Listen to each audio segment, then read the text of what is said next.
ইরানে হামলা, আনওয়ান্টেড হামলা।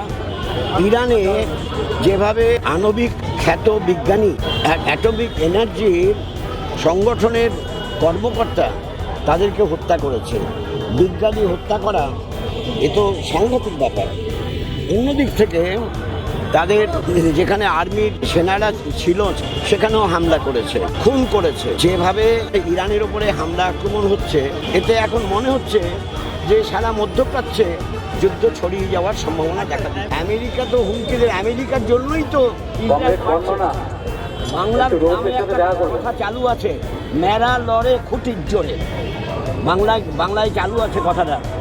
মেরাটা হচ্ছে ইসরায়েল, খুঁটিটা হচ্ছে মার্কিন যুক্তরাষ্ট্র।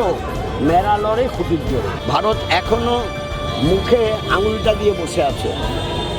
এখন আঙুল দিয়ে বসে থাকার সময় না, কথা বলা উচিত। কথা কও, কিছু তো কও, সেটা বলছে না।